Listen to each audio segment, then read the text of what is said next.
दोस्तों नमस्कार। आजादी का अमृत महोत्सव चल रहा है और आजादी के इस अमृत महोत्सव में साथ साथ चल रही हैं वैकेंसियां। ठीक है। और बेरोजगारों के लिए मेरे अनुसार इससे सबसे बड़ा महोत्सव यही है कि इस आजादी के अमृत महोत्सव के सानिध्य में हम भी अपने भविष्य को बनाने के लिए एक सही मार्ग निर्देशन में, सही गाइडलाइन में और एक कड़ी मेहनत करके और अपने जॉब को सिक्योर करें, अपने माता पिता के सपनों को सच करें। तो आप सभी को आज के रक्षाबंधन के इस पावन पर्व की हार्दिक शुभकामनाएं।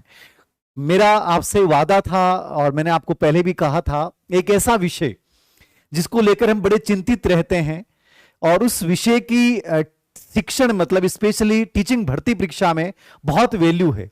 क्योंकि नॉर्मली चाहे ग्रेड थर्ड की अपन बात करें, चाहे ग्रेड सेकंड की बात करें, चाहे ग्रेड फर्स्ट की बात करें, बहुत कम संख्या होती है और पोस्टों की संख्या बहुत अच्छी होती है। विशेष रूप से यदि ग्रेड थर्ड शिक्षक भर्ती की मैं बात करूं तो मुझे पिछली भर्ती परीक्षा का ध्यान में है कि जो बच्चा एक एवरेज भी था और जिसने इंग्लिश विषय से ग्रेड थर्ड एग्जाम दिया, उनमें से लगभग बच्चे ग्रेड थर्ड में टीचर बन चुके हैं। तो आपके सामने एक बहुत बड़ा अवसर है। मैं चाहता हूं कि एक सही मार्ग निर्देशन में आपको ऐसे विद्वत लोगों की गाइडलाइन मिले जिसके माध्यम से आप एक कम समय में बेहतरीन रिजल्ट दे पाए। आज हमारे इंटरव्यू श्रृंखला में आज हमारे साथ इंग्लिश के दो दो विद्वान, जिनकी एक प्रकार से बड़ी गजब की जुगलबंदी है। मैं इनके जब ये पहली बार मेरे से मिले थे और जब अपनी किताब लेके आए तो मुझे लगा कि कोई इतनी अच्छी किताब भी लिख सकता है क्या। ठीक है। नॉर्मली हम कुछ किताबों के नाम हमारे जहां जहन में रहते हैं, लेकिन उनसे हटकर एकदम से गुपचुप रहकर और इतनी बेहतरीन विषय वस्तु लिखकर और स्टूडेंट्स के सामने एक अच्छा मार्ग निर्देशन देने के लिए इतनी कड़ी मेहनत इन्होंने की है, वो अपने आप में एक काबिले तारीफ है। तो मैं आमंत्रित कर रहा हूं कमल जी ओझा। ये हैं कमल जी ओझा, ग्रेड फर्स्ट में हैं फिलहाल और बहुत जल्दी वाइस प्रिंसिपल बनने वाले हैं। इससे पहले ग्रेड सेकंड में इन्होंने 7वीं रैंक अर्जित, पूरे राजस्थान भर में 7वीं रैंक इनकी आई थी और लंबे समय से अध्यापन और अध्ययन दोनों का बड़ा अनुभव है। और साथ में है मनीष जी स्वामी, जो बड़ा लंबा सफर है इनका, मतलब केवीएस में अच्छी से तैयारी करके वहां सिलेक्शन लिया और जॉब भी वहां पे किया। ग्रेड थर्ड में ये चयनित हुए, ग्रेड सेकंड में ये चयनित हुए और ग्रेड फर्स्ट में भी ये चयनित हुए। मतलब कि शैक्षिक भर्तियां जितनी भी होती हैं वो सब इन्होंने नीचे से लेकर ऊपर तक की सभी भर्तियां दी हैं और इंग्लिश विषय में अपने आप को साबित किया है। और मुझे लगता है कि जो बंदा यानी केवल एक भर्ती में अपनी मान सकते हैं कि तुक्का हो सकता है, एक भर्ती में लग गए, लेकिन इन दोनों ने यानी हर शिक्षक भर्ती परीक्षा में अपने आप को साबित किया है। तो मुझे लगता है कि इससे बेहतर आपको एक सही गाइडलाइन शायद ही कोई इतनी अच्छी दे पाए। तो मैं इन दोनों का अभिनंदन करता हूं हमारे इस स्टूडियो में अवनी एजुकेशन ऐप के ऊपर। सबसे पहले कमल जी और मनीष जी दोनों से एक सवाल रहेगा कॉमनली कि इंग्लिश विषय को लेकर एक धारणा रहती है कि ये बहुत हार्ड विषय है, क्योंकि नॉर्मली हमारी मातृभाषा मारवाड़ी या हम हिंदी मातृभाषा वाले लोग हैं, तो कहीं ना कहीं ये विदेशी भाषा हो तो हमें तकलीफ तो देती है। आपका पता नहीं क्या नजरिया होगा कि इंग्लिश में कैसे इंटरेस्ट क्रिएट हुआ और कैसे फिर लगातार भर्ती परीक्षाओं में आपने इतना अच्छा किया और भर्ती परीक्षाओं के साथ साथ आपने बहुत अच्छी किताब लिखी है जो मेरे सामने इस समय है।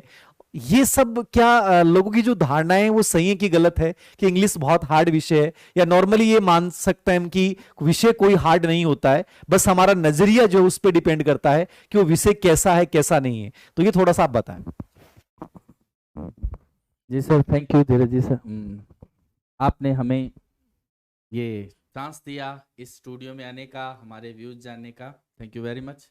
देखिए व्यूवर्स, जैसा कि सर ने कहा कि सारे जो शिक्षक भर्ती के जो भी आयाम हैं, चाहे वो थर्ड ग्रेड हो, सेकंड ग्रेड हो या फर्स्ट ग्रेड हो, उसमें से हम गुजरे हैं। और हम दोनों ने हम शुरू से ही काफ़ी टाइम से टीचिंग लर्निंग प्रोसेस में हम साथ चलते जा रहे हैं। और हमारा मानना है कि जैसा कि सर कह रहे हैं कि इंग्लिश का एक हवा है और इंग्लिश एक डिफ़िकल्ट सब्जेक्ट नज़र आता है, क्योंकि ज़्यादातर स्टूडेंट उसमें उतरते नहीं है, जैसा किसी सब्जेक्ट के साथ हो सकता है। जब हम किसी सब्जेक्ट में उतरते हैं तो वो धीरे धीरे धीरे हमें अच्छा लगने लगता है, उसके प्रति हमारा इंटरेस्ट बढ़ने लगता है। और जब इंटरेस्ट बढ़ जाता है, जैसा कि सर धीर सिंह जी सर है, उनकी जो साइकोलॉजी की जो बुक है उसमें भी ये बात है कि इंटरेस्ट है वो की टू सक्सेस है इस मामले में। तो वही वाली बात है कि इंटरेस्ट बढ़ते बढ़ते फिर आप उस मुकाम तक पहुंच जाते हो, और इसके लिए आपको थोड़ा सा कंसिस्टेंट रहना पड़ता है, उस विषय के अंदर उतरना पड़ता है, तो निश्चित रूप से इंग्लिश भी और सब्जेक्ट्स की तरह ही एक सब्जेक्ट लगता है। कोई विशेष डिफिकल्टी इसमें भी अराइज नहीं होती अगर हम कंसिस्टेंटली उसके पीछे चलते हैं तो। सर ऐसा मेरा मन। कमल जी ने बहुत कम शब्दों में बता दिया है कि विषय कोई हार्ड नहीं होता, हमारा नजरिया सबसे इंपॉर्टेंट है। तो इंग्लिश विषय से जो बच्चे तैयारी कर रहे हैं और जिन्होंने इसमें टीचर बनने का सपना देखा है, मैं मानता हूं कि सही दिशा में मेहनत करोगे तो बन जाओगे। कमल जी, आपका पिछली जो सेकंड ग्रेड भर्ती परीक्षा है उसमें आपका एक स्टूडेंट था कन्हैया लाल पारिक, उसने पूरे राजस्थान भर में टॉप किया। ये एक बहुत बड़ी अचीवमेंट होती है एक टीचर के लिए कि उनका स्टूडेंट, क्योंकि आपने भी बहुत अच्छे रैंक के साथ अपने आप को साबित किया है और सभी भर्ती परीक्षाओं में आपने एग्जाम्स भी दिए हैं और अपने आप को साबित भी किया है। ठीक है मनीष जी, आपने ग्रेड 3 से लेके केवीएस तक का सफर तय किया, grade 3, second grade, grade first, KVS. मुझे लगता है कि आपके पास चारों भर्ती परीक्षाओं का बड़ा अनुभव रहा है। ये कैसे कर पाए कि लगातार ग्रेड 3 से ग्रेड सेकंड, ग्रेड सेकंड से ग्रेड फर्स्ट, ये इस सफर को थोड़ा सा बता पाएंगे कि आजकल का बच्चा जल्दी से डर जाता है, हार मान लेता है, तो इस विषय में क्या बेटर बच्चा पढ़े, कैसे आगे बढ़े कि आपके अनुभव का बच्चों को फायदा मिले? सबसे पहले sir thank you very much. ये इतना बड़ा जो आपने हमें एक स्टेज दिया है अपनी बात रखने के लिए, और आपसे जुड़ने के बाद में जो मतलब एक बहुत ही अलग अनुभूति हमें फील हो रही है सर कि एग्जैक्टली जो हमें चाहिए था वो प्लेटफॉर्म हमें मिल रहा है। तो सर सबसे पहले मैं ये बताना चाहूँगा कि जैसे 3rd grade, 2nd grade, 1st grade, चाहे कोई भी एग्ज़ाम क्यों ना हो, एग्ज़ाम को फाइट करने के लिए एक माइंड सेट तैयार करना पड़ता है। सबसे पहले आपको ये देखना होता है कि आपका सिलेबस क्या है, आपको अपने लेवल को जानना होता है कि आपका लेवल क्या है और आपको कितना सुधार करना है। जनरली स्टूडेंट्स क्या करते हैं सर कि जो सब्जेक्ट उनका पहले से बढ़िया होता है उसको और ज़्यादा बढ़िया करने की कोशिश करते हैं, जबकि क्वेश्चन उनमें सीमित आते हैं।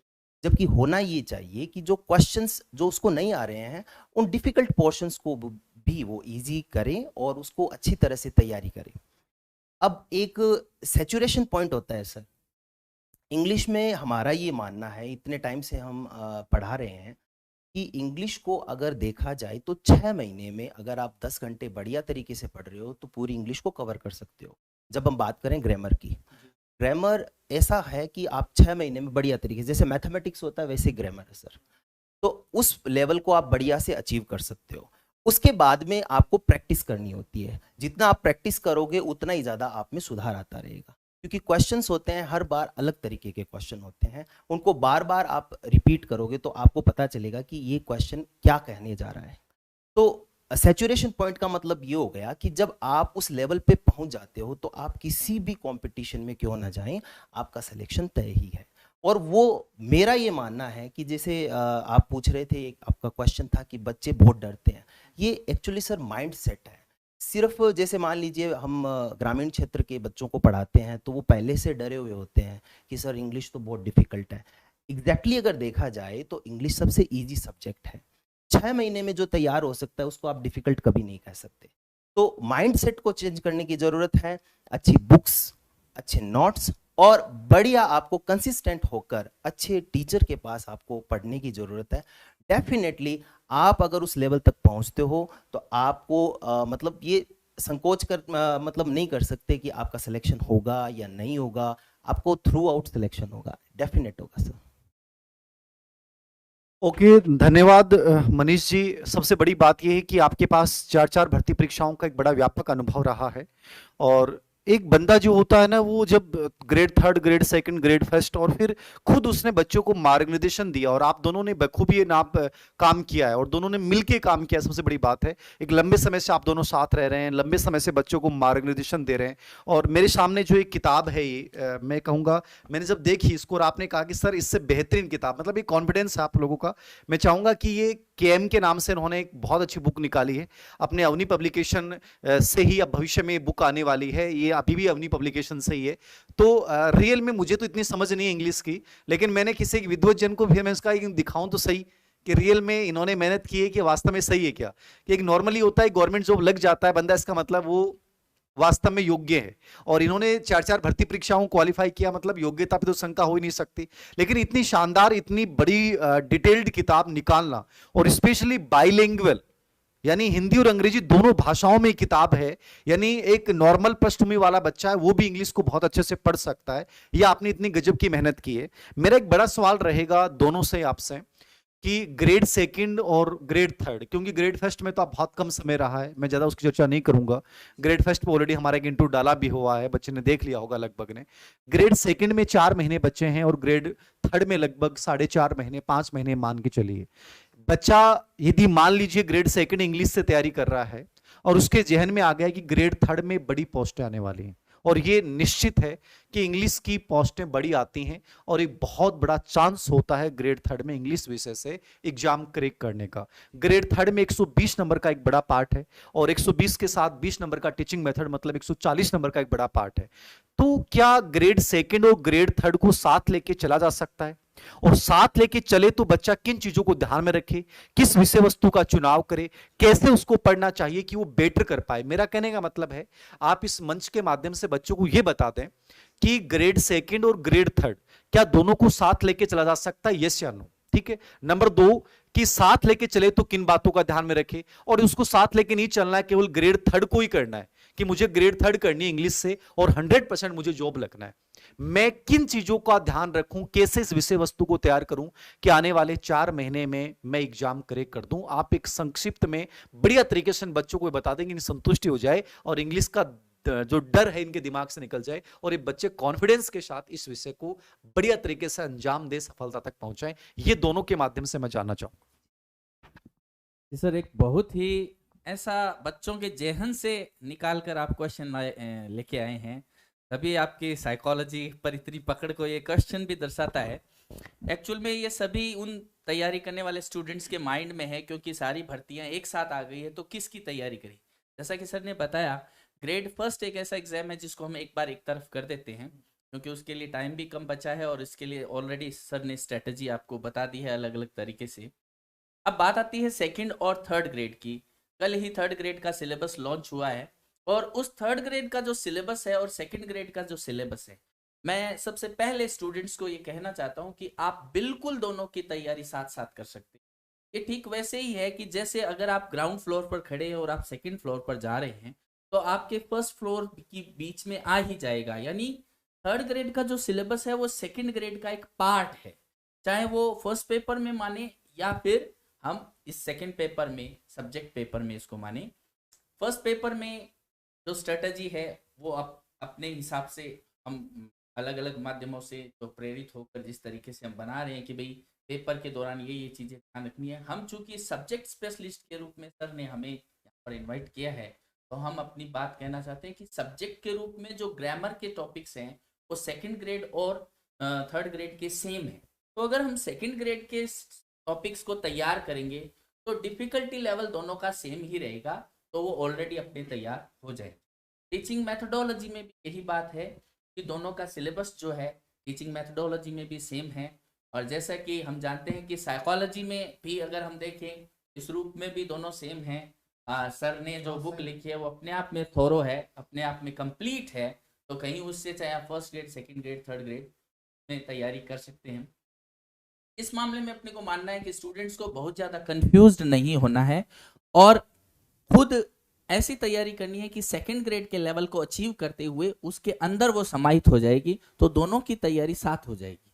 अब रही बात, कोई स्टूडेंट सोचे कि मैं सर केवल एक ही तैयारी करूंगा, थर्ड ग्रेड की तैयारी करूंगा। जी हाँ बिल्कुल, अगर किसी को लगता है कि एक टाइम में मुझसे दोनों सब्जेक्ट्स नहीं तैयार होंगे, हालांकि मेरा तो मानना है कि दोनों साथ हो सकते हैं, तो बाकायदा वो थर्ड ग्रेड की तैयारी कर सकता है। इंग्लिश ग्रामर और साथ ही साथ टीचिंग मेथडोलॉजी और लिटरेचर के जो पोर्शंस है वो उनको अच्छी तरीके से तैयार करें।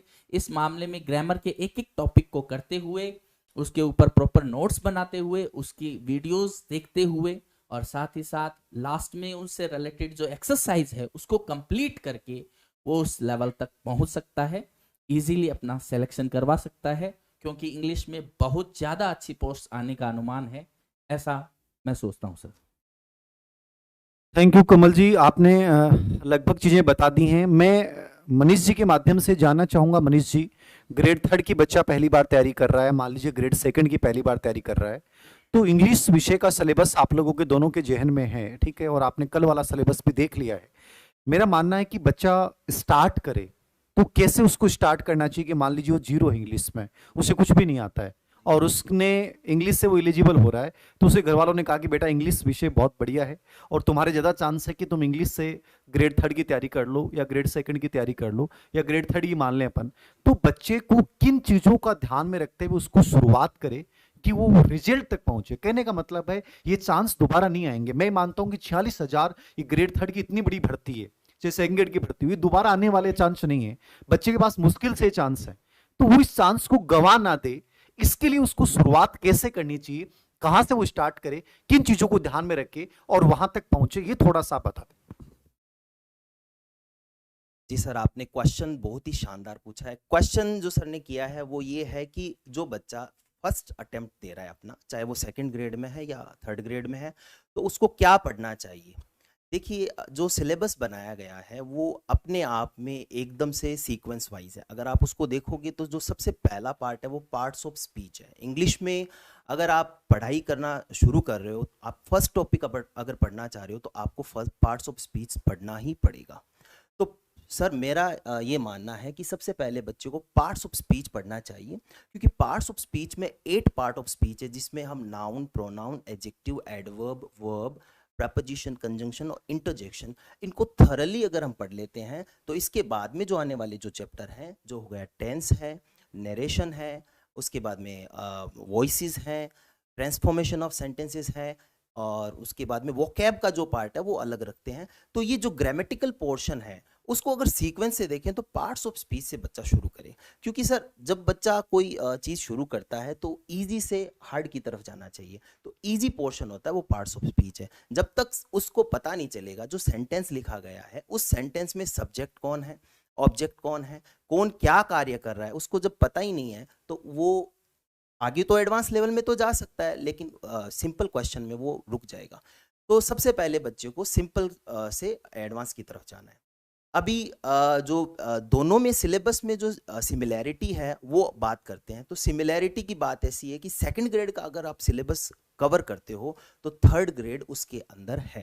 कहने का मतलब 70% से ज़्यादा जो पोर्शन है वो सेकंड ग्रेड का थर्ड ग्रेड ही है, और 30% जो सिलेबस है वो थोड़ा बहुत चेंज है, और वो 30% भी नहीं है सर एक्चुअल में।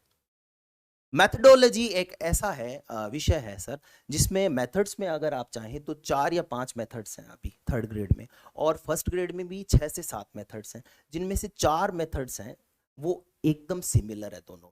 तो ये 20 और जो क्वेश्चन है ना, इस पे पकड़ बहुत आसान कर सकता है कोई भी बच्चा, क्योंकि जो क्वेश्चन आएंगे, जैसे मान लीजिए कम्युनिकेटिव टीचिंग लर्निंग प्रोसेस, वो एक चैप्टर है अपना, उस चैप्टर में 4 से 5 क्वेश्चन आएंगे, और उसके अगर नोट्स देखें तो सर 3 से 4 पेज के, 3 से 4 पेज में बच्चा 4 क्वेश्चन सही कर सकता है। तो स्ट्रेटजी ये होनी चाहिए कि जो बहुत ही कम सिलेबस कवर करता है, जिसमें से क्वेश्चन नंबर ऑफ क्वेश्चन ज्यादा आ रहे हैं, उसको बच्चा कवर करे, क्योंकि इजी वे में बताया हुआ है कि भाई जैसे रेमेडियल टीचिंग है उसमें से 2 या 3 क्वेश्चन आएंगे, तो उसका अगर स्टडी मटेरियल देखें तो 3 से 4 पेज का है सर।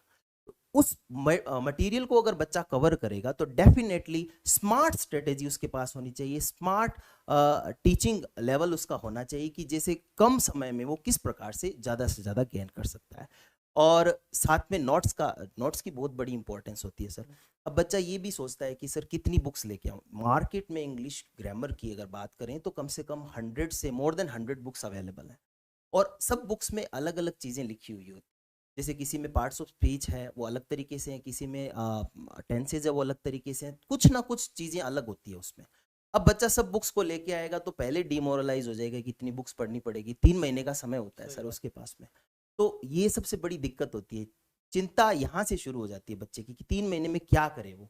तो देखिए मार्केट में जो अवेलेबल बुक्स हैं उनमें आप ये देखिए कि आप कौन सी ऐसी बुक है जो आपके पूरे एरिया को कवर करती है, उस बुक को आप लेकर आए। और इसके लिए सर हमने जो के&एम इंग्लिश ग्रामर है उसको लॉन्च किया, क्योंकि हमने लगभग 100 बुक्स हैं उनको देखा है, उसके अंदर से कि भाई कंपटीशन में कौन कौन से टॉपिक आते हैं, उस हिसाब से इसको तैयार। तो कोशिश यही रहती है कि जो ग्रामीण अंचल का जो बच्चा है, जो दूर दराज ग्रामीण क्षेत्र में है, जिसको इंग्लिश के बारे में जैसे डर लगता है, हुआ सर इस्तेमाल कर रहे थे वर्ड्स, तो वो बच्चा भी क्या कर सकता है, इजी वे में, बाइलिंगुअल एडिशन है तो ऊपर पूरी इंग्लिश है नीचे हिंदी है, तो इजीली वो पढ़ सकता है, उसको कोई दिक्कत नहीं है। कल ही मैंने सर आपका वो स्टेटस देखा था, उसमें लिखा हुआ था, जिसे टॉपर था, फर्स्ट रैंक थी उसकी, और उसने कोई कोचिंग क्लास नहीं ली। सर ने बड़ा अच्छा कॉम्प्लीमेंट दिया था कि कोई भी बच्चा है ना, वो खुद से तैयारी शुरू करता है ना, वही अचीवमेंट होती है।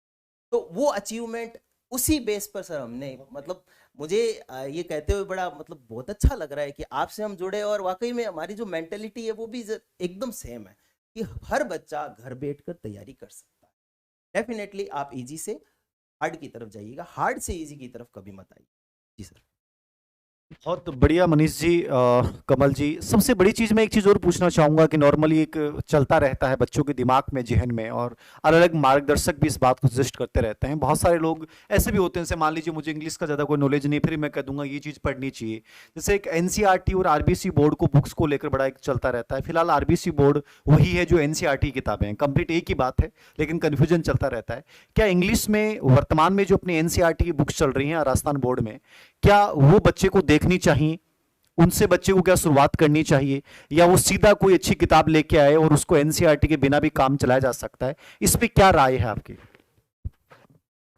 जी सर, जैसा कि क्लैश की बात थी, पहले ऐसे हुआ करता था कि आरबीएससी में अलग बुक चलती थी और एनसीईआरटी की अलग बुक थी, और जैसा कि सर ने बताया कि अब तो दोनों की बुक्स भी क्या हो गई है, सेम हो गई है। तो स्टूडेंट्स, जैसा कि अदर सब्जेक्ट्स के मामले में होता है, बहुत बार हिंदी जैसे सब्जेक्ट को मैं बताना चाहूंगा कि वहां पर उन बुक्स से रिलेटेड डायरेक्ट जो स्टोरीज और लेसन्स जो होते हैं वो मेंशन किए रहते हैं कि इस आपकी परीक्षा में इस बुक के ये क्वेश्चन लेसन से ये क्वेश्चंस आ सकते हैं, कोई कैरेक्टर का नाम पूछ सकते हैं या कोई और चीज उसके बारे में पूछ सकते हैं, राइटर के बारे में। लेकिन इंग्लिश के सिलेबस में ऐसा नहीं है सर।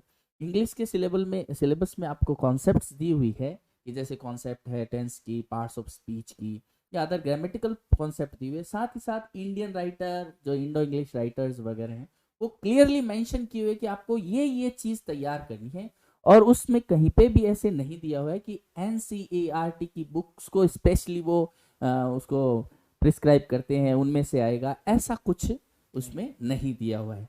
तो जहां तक मेरा ऐसे ओपिनियन है, मेरा मानना है कि स्टूडेंट्स को उस तरफ जाने की जरूरत नहीं है। आपने सही कहा सर, कुछ दिनों पहले ही मेरे पास एक फोन आया था कि सर मैंने 9th से लेकर 12th की इंग्लिश की किताबें पढ़ ली है। तो एक्चुअल में ये एक जेहन में चलता रहता है, स्टूडेंट्स बिना सोचे समझे कोई भी राय को फॉलो करते हैं। इंग्लिश के मामले में ये अप्लाई नहीं होता है सर। डायरेक्टली सीधा आप एक अच्छी गाइड से और अच्छे नोट से अपनी तैयारी कीजिए। आपको एनसीईआरटी की जो पाठ्यक्रम में प्रिस्क्राइब्ड बुक्स है वहां तक पहुंचने की जरूरत नहीं।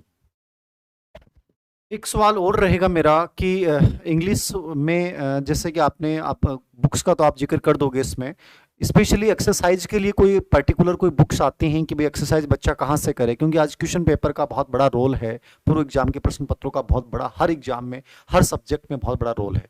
तो उसके लिए कोई पर्टिकुलर कोई बुक्स हों जिनको बच्चा पढ़े? और एक चीज़ और है, जैसे कि अपन लोग कर रहे हैं कि अपन सेकंड ग्रेड की भी टेस्ट सीरीज जगह स्टार्ट कर रहे हैं, तो क्या वो पूर्व एग्जाम प्रश्न के बेस पे रहेगी? और ग्रेड थर्ड में जो अपन शुरू कर रहे हैं 140 नंबर का पार्ट, ठीक है, और ग्रेड सेकंड दोनों का कॉम्बो भी चलेगा और एक केवल ग्रेड थर्ड का कोर्स भी चलेगा, तो उनमें आपकी रणनीति क्या रहेगी कि मतलब बच्चों को पूर्व एग्जाम के प्रश्न पत्रों को अलग से लाने की जरूरत पड़ेगी या उसी में आप समावेश करवा दोगे? ठीक है, जैसे आपने कहा कि हम बच्चों के हर घर पे स्पीड पोस्ट के माध्यम से एक मटेरियल भी सेंड करेंगे, कंप्लीटली टीचिंग मेथड प्लस विषय वस्तु जो भी है, तो उसका क्या आपका रहेगा? क्या पूर्व एग्जाम के प्रश्न पत्रों के लिए क्या बच्चे को करना चाहिए, या कंप्लीटली बच्चा उन चीजों को देख लेगा तो उसके बाद अनावश्यक उसे पढ़ने की आवश्यकता नहीं पड़ेगी? ये भी थोड़ा सा बता दें। जी सर, बिल्कुल। प्रैक्टिस जो होती है ना, जैसे आपने कितना भी पढ़ लिया हो, अगर आपकी प्रैक्टिस नहीं है, मूल्यांकन नहीं होगा, तो पता ही नहीं चलेगा कि वाकई में आपने पढ़ा कितना है, आप क्या गलतियां करते हैं। तो प्रैक्टिस करनी बहुत ज़रूरी है। इसीलिए सर बहुत हैप्पी हूँ ये बताते हुए कि अपनी जो ये बुक है अवनी पब्लिकेशन से, K&M इंग्लिश ग्रामर, उसमें मोर देन 5000 ऑब्जेक्टिव क्वेश्चन है सर, जो पूरा अलग पोर्शन है उसके अंदर।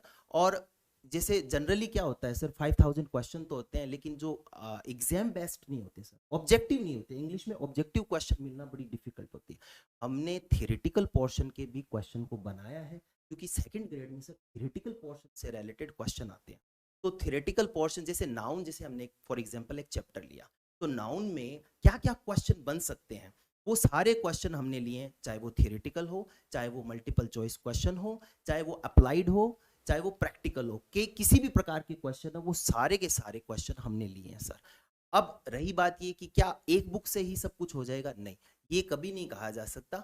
एक बुक से सब कुछ नहीं होता। तो प्रैक्टिस के लिए आपको पहले तो जैसे ये बुक आपने कंप्लीट कर ली, उसके बाद में आपको लगता है कि नहीं मुझे और भी बुक्स लानी है, तो मार्केट में काफ़ी सारी बुक्स हैं, लेकिन सर उसमें एक दिक्कत होती है, क्योंकि बुक्स तो होती हैं लेकिन उनमें गलतियां भी होती हैं। अगर उनमें ऑब्जेक्टिव क्वेश्चंस में गलतियां हो गई तो बच्चों को अगर वो याद रह गया, और जनरली यही होता है सर, जब हम गलती करते हैं ना तो वो क्वेश्चन जनरली आ जाता है, और इससे सिलेक्शन भी मतलब बच्चा पीछे छूट जाता है। एक क्वेश्चन बहुत बड़ा होता है इसमें। तो बड़ी बात यह है कि आप जो भी बुक्स लेके आए तो वो राइटर आप जरूर देखें कि वो राइटर कैसे हैं।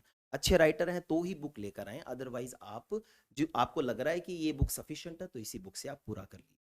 रही बात ये कि प्रैक्टिस सेशन कैसे रहेगा और अपनी टीचिंग की मेथड्स कैसे रहेगी, किस प्रकार से, तो सर इसमें ये है कि जैसे वीडियोस हैं, वो वीडियोस थॉरली डिस्क्राइब किए हुए हैं, और पूरा का पूरा जो पैटर्न है वो अपनी ही बुक करवाया हुआ, जो कि पूरा सेकंड ग्रेड, फर्स्ट ग्रेड और third grade best book. Rajasthan में जितना भी मतलब सेकंड ग्रेड, थर्ड ग्रेड और फर्स्ट ग्रेड में जितने भी क्वेश्चंस आते हैं, जो भी सिलेबस है, उस आधार पर ही इस बुक को डिजाइन किया गया है। चाहे कितना भी एडवांस लेवल का क्वेश्चन आ जाए, चाहे कितना भी सिंपल लेवल का क्वेश्चन आ जाए, इसमें ये समाहित है। ये हम इसलिए कह सकते हैं कि सर हमने इंग्लिश को बनाया तो नहीं, डेफिनेटली हम बनाने वाले तो नहीं है, लेकिन कम से कम 100 बुक्स जो ऑथेंटिक राइटर्स हैं, जो कैम्ब्रिज एडिशन, ऑक्सफोर्ड यूनिवर्सिटीज हैं, उनकी बुक्स को लेकर आए, और एक एक चैप्टर को हमने उसमें से इजी किया है, फैसिलिटेट किया है, और उसके बाद में इसमें लिखा है सर। इसमें टोटल 2 साल का समय। तो ये जरूर बता सकते हैं कि इस बुक को करने के बाद में ही आप दूसरी बुक को लेकर आए। रही बात ये कि क्या हम प्रीवियस क्वेश्चन पेपर हल करवाएंगे, जी बिल्कुल। आपको जितने भी पीछे 2011 के बाद में जितनी सेकंड ग्रेड हुई है, 2012 के बाद में जितनी थर्ड ग्रेड हुई है, जिसमें ऑप्शनल इंग्लिश पेपर आता है, 60 क्वेश्चन जो होते हैं, उन सब क्वेश्चन को हम हल करवाएंगे, उसके पीछे की लॉजिक और रीजन को भी बताएंगे, क्योंकि सर लॉजिक बहुत, ये माना जाता है कि इसमें अपवाद है, लेकिन ये आप अच्छे से अगर पढ़ेंगे तो पता, it is most logical language in the world, most logical language है इसमें। तो वो लॉजिक क्या क्या है, वो अपवाद क्यों नहीं है, वो चीजें भी डिस्क्राइब करनी जरूरी है, जो हम कर भी रहे हैं। तो डेफिनेटली आप अगर हमारे साथ में हैं तो second grade, third grade easily हम आपको लगवा सकते हैं। देखिए दावा तो नहीं कर सकते, लेकिन हमारी कोशिश, क्योंकि टीचर्स की सर यही कोशिश रहती है कि उसका स्टूडेंट है वो बिल्कुल, और वो सक्सेसफुल हो स्टूडेंट्स का। जी सर। ओके, धन्यवाद मनीष जी और कमल जी। सबसे बड़ा प्रयास ये है कि जिंदगी में देखिए सेल्फ स्टडी से बड़ा कुछ नहीं है, केवल हमारा एक प्रयास है। आप लोगों ने बहुत सारे मैसेज थे कि सर इंग्लिश विषय को लेकर थोड़ा सा हमें गाइड करें, इंग्लिश विषय में एक बेस टीम के साथ आप ग्रेड, थर्ड ग्रेड, सेकंड पे काम करें। तो मुझे लगा कि शायद मैं इनके साथ बेटर कर पाऊँ, तो हमारा प्रयास है आप पहले देखें डेमो, उसके बाद ही आपको लगे। बाकी मैंने कहा कि सेल्फ स्टडी से बड़ा कुछ नहीं है, आप खुद पढ़ के भी कर सकते हैं, अच्छी किताबें पढ़कर भी आप सिलेक्शन ले सकते हैं, लेकिन कहीं ना कहीं एक अच्छा मार्ग निर्देशन आपको जल्दी पहुंचा देता है। बाकी सेल्फ स्टडी से बड़ा कुछ भी नहीं है, इस चीज को अपने जहन में रखिएगा। यदि आप समर्थ हैं सेल्फ स्टडी करने में तो पहली प्रायोरिटी उसी को दीजिए, वो एक नंबर पे रहनी चाहिए। और उसके बाद आपको लगता है कि हमें इनके साथ जाना चाहिए, ये बेटर विकल्प है, हमें जल्दी करना है, थोड़ा सा हमें गाइड मिल जाए, तो निश्चित रूप से एक अच्छी जो टीम होती है वो आपको हेल्प करती है। अंतिम रूप से कमल जी कुछ कहना चाहेंगे आज के इस दौर में बच्चों के लिए आप? जी सर, जैसा कि आपने कहा कि सेल्फ स्टडी जो है वो सबसे इम्पोर्टेंट चीज़ है। और देखिए स्टूडेंट्स, अच्छे टीचर्स आपको वहाँ तक ले जा सकते हैं, लीड कर सकते हैं, आपको गाइड कर सकते हैं। और हम सभी जो हमारी टीम है, अवनी की जो टीम है धीरज जी सर के नेतृत्व में, हम सारा यही काम करने की कोशिश करेंगे कि वो आपको जो गाइडेंस हम देना चाहते हैं वो एक सही लेवल तक आपको पहुंचा सके, आपके माता पिता को और आपके सपनों को साकार कर सके। इसके लिए हमारा पूरा प्रयास रहेगा। अवनी की पूरी टीम जो है वो इसी काम में लगी हुई है, चाहे वो टेस्ट सीरीज हो, चाहे पब्लिकेशंस के थ्रू बुक पब्लिश हुई हो, या इनकी जो टीचिंग्स है वो सारे के सारे इसी बात को ध्येय मानकर चलती है कि आपके माता पिता के सपने और आपके सपने साकार हों। सर को बहुत बहुत धन्यवाद कि आपने हमें इस तरीके से मंच दिया। और धीर सिंह जी जो है एक बड़ा नाम है अपने आप में, तो इनके साथ खड़े होना भी हमारे लिए थोड़ी गर्व की बात है इस रूप में, और हमें बहुत अच्छा लग रहा है। Thank you very much sir. Kamal ji इतना बड़ा नाम नहीं है नॉर्मल साधारण इंसान हूँ आप लोगों की तरह ही, और एकदम धरातल से जुड़े हुए लोग हैं। हम बस एक प्रयास कर रहे हैं कि हम बेटर कैसे कर पाएं, ठीक है। एक मार्गदर्शन देने का एक मंच, एक साझा प्रयास है, और इस साझे प्रयास में ही ज़्यादा चांसेस होता है कि हम एक सही भावना के साथ काम कर रहे हैं तो सफलता की गुंजाइशें बढ़ जाती हैं, और ये उद्देश्य है। निश्चित रूप से मुझे लगता है कि हम सब मिलकर कामयाब होंगे, कहीं ना कहीं बच्चों को बेटर दे पाएंगे। आप दोनों पधारे, कितनी दूरी से तय करके आए हैं, और हम निश्चित रूप से मैं विश्वास दिला सकता हूं स्टूडेंट्स को कि हम बेटर करेंगे। तो थैंक यू वेरी मच आप दोनों को, और आपने अपने अनुभव से बच्चों को परिचय करवाया। Thank you very much.